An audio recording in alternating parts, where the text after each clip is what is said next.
Rusty Yates is still with us, talking about how he found forgiveness in the death of his 5 kids, done at the hand of his former wife, Andrea Yates. You may remember that case. Now to understand the clinical side of why this can hold up as a defense to something as horrible as killing your own children, we have Dr. Samantha Meltzer-Brody, the chair of the Department of Psychiatry at UNC Chapel Hill and director of the Women's Mood Disorders. Okay, so it's good to have you for the clinical take on this. Rusty was saying, you know, we should have a clinician tell us. Here we are. So what do people need to understand when they are processing the unfathomable, which is a mother killing their own child, as something that could ever be explained, let alone excused, doctor?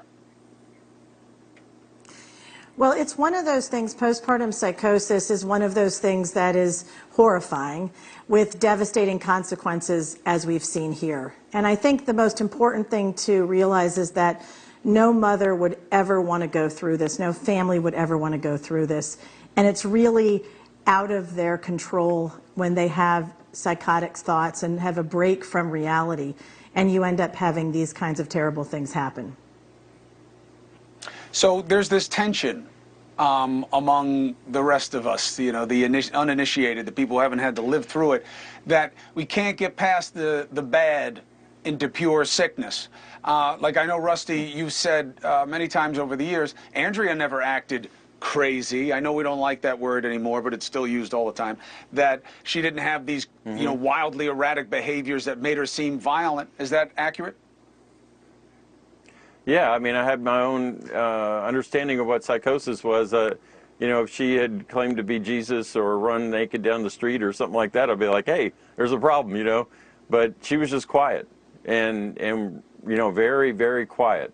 And just, I didn't know what was going on inside her head. And you know, unless you hear, you know, a crazy guy on the corner say something crazy, you just assume he's sane, right? And that's how it was with her. So, doctor, how do you help people understand that you can be sick and you don't have to be bad, that even if it results in taking the life, let alone of the most precious life in your life, your child, that illness can motivate that? It's a great question. So we know that postpartum depression can affect 1 in 8 women, but postpartum psychosis is thankfully much more rare because it's so devastating. It's 1 to 2 per 1,000. And just as Rusty was describing, it often is very hard to pick it up. So you can have someone that may have depression, anxiety, and at some point there's a break from reality. Often in postpartum psychosis, women have delusional thoughts, but they're very quiet about it. So just as Rusty described, they're often not sharing what they're thinking, so the family doesn't necessarily know. And it's very difficult sometimes. You see a change in functioning, people can get very withdrawn. Their thinking may look strange, they may not be themselves, but you have no idea what else is going on. And because it can happen so suddenly, that's what makes it so potentially difficult to intervene quickly. But I think that we do have to have compassion and see this for what it is. It's a psychiatric illness, a particularly awful one. And I think that it's unbelievably cruel that any mother in a postpartum period would have onset of psychotic symptoms in this way that can lead to both suicide and infanticide. Listen, I mean, there's absolutely nothing but cruelty and tragedy involved with it, especially when it manifests it this way. And it's so hard for society to get their hands around others being injured, let alone children, and it not being something that deserves punishment.